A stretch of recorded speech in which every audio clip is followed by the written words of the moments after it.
seafood that's exported to the EU, and encourage members opposite to get out there and help us deploy the £360 million of fishing and coastal community funding that we have unlocked. Well, I thank him for his question. Under their deal, shellfish was locked out. Shellfish can now be sold back into the market, hugely important for places like Cornwall. That's why their response to this is so unserious and so un-Tory, if I may say so.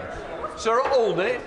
Thank you very much, Mr. Speaker. On 6 separate occasions since the beginning of the year, I've asked the Paymaster General about plans for a youth mobility scheme, and every single time he told me that Labour had no plans. I realise I was in error. I should have asked about a youth experience scheme. But I'd like to ask the Prime Minister now, does he have a timescale for when such a scheme can be put into operation and start to see the benefits that we on the Liberal Democrat benches know that this can bring to young people here in the UK and across the EU? Well, I thank you for a question. We've moved at pace to get this far. And we now need to move at pace to implement what we agreed yesterday. So we will be doing that. We'll update the House as we do so. Marcia de Cordova. Thank you, Mr. Speaker. Can I begin by congratulating the Prime Minister and colleagues on their success at the summit? The government's hard work has paid off. This is a good deal and a good first step. Businesses will benefit from a reduction in red tape, and consumers will see cheaper bills in the long run. The announcement on Youth Experience and the Erasmus Plus will be welcome to the many young people in my Battersea constituency. I also welcome the recognition of the value of touring artists, both in the EU and in the UK. I realise the barriers to touring are complex, Prime Minister, but will he actually commit to keep up the hard work in this area so we can begin to reduce and break down those barriers? Well, I thank her for her question. She raises a really important point on touring artists, and we're absolutely committed to getting a better deal for touring artists, and that is part of the ongoing work as we go forward from this summit to the next summit. Stephen Flynn. Thank you, Mr. Speaker. I think the front benches need to calm the jets a wee bit. This is obviously not a surrender, just as it's obviously no substitute for membership of the European Union. Nor indeed is it, as the Prime Minister has repeatedly said today, providing unprecedented access to the EU market. That is simply absurd. But what the deal does do is provide for cooperation in respect of carbon storage. So will the Prime Minister build upon that good work by committing his government to provide the financial support necessary to take the ACON project forward in the north east of Scotland?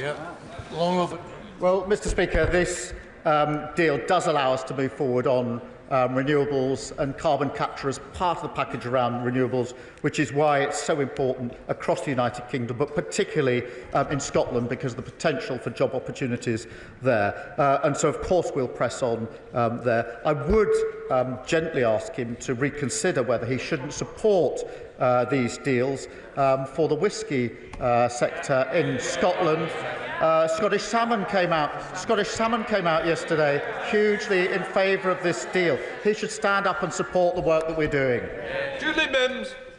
Mr. Speaker, my Carlisle constituency is home to the world's oldest biscuit factory. Carr's has been making table water, ginger nuts and custard creams for many, many decades. In fact, in about 15 years' time, it will celebrate its 200 years in business. Could the Prime Minister say more about the importance of this deal to food and drink businesses like Palace, who own and operate the Carr's biscuit factory? Thank you for raising this. For food, for biscuits, for all the content covered by our SBS agreement, this is a massive step forward because it gets rid of the red tape and the bureaucracy, which costs each business thousands upon thousands of pounds. So, Mr. Speaker, this is good for biscuits, good for business. Where's the crumbs? Dame Harriet Bowen. Thank you very much, Mr. Speaker, and may I get a serious answer to a very narrow and specific question. We know how much fishing rights the Prime Minister was prepared to give away for how many years in order to accede to the EU demands, but how much UK taxpayers' money is he willing to hand over to the EU to sign up to their protectionist demands? Well, I remind her that nothing that was negotiated by the last government on fishing has been given away, quite the contrary. In relation to costs, I gave an answer earlier in full, which is we are not paying into the EU budget in the way that EU members do, and that's why this unprecedented access is so important. In relation to schemes and programmes, yes, we will make a proportionate contribution in the same way as happens under the agreement that was negotiated by the party opposite in relation to Horizon and R&D. So it's on the same basis and the same principles that her party, her government as it then was, negotiated in relation to the current arrangements. It's hard to see why, having negotiated those arrangements, they're now suddenly against them. Matthew Patrick. Thank you, Mr. Speaker. The energy industry is central to our mission for growth, but it's also important in our tackle against the generational challenge that is climate change. That is a sentiment felt in my constituency of Wirral West, which is proud to be a regional hub of carbon capture and hydrogen storage. Could the Prime Minister please set out how this deal supports the energy industry so we can pursue the growth, bring down energy bills and tackle climate change? Well, it does so in two ways. Firstly, it makes permanent the energy chapter in the current deal, and then it goes beyond that, Mr. Speaker, to allow us to cooperate and coordinate more closely on energy. We do have the ability already for connection on energy. We're now able to take better advantage of it. Gavin Roberts. Mr. Speaker, the Prime Minister will recognise that successive governments and successive parliaments have caused unnecessary and at times intolerable damage to our union. So we can recognise the reduction of some checks on. Every single time we mention what exactly needs to be done so that the situation does not aggravate.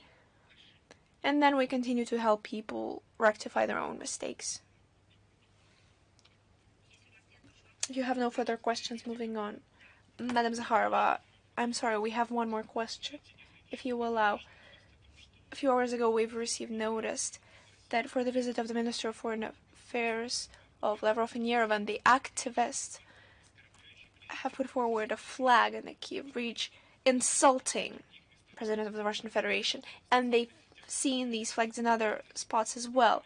And some of the MPs of the Armenian parliament have supported it. Please, do you know how many people work in the American embassy in Yerevan? Do you know the exact figure? I don't know. Perhaps an estimate. You could guess. How many people are in an embassy? Several dozen. 2,000. So apparently some of them have still not realized that they need to stimulate the Russian-American relations instead of undermining Russian-Armenian. So apparently someone is residing in the US embassy following the old guidelines. Perhaps someone has still not run out of money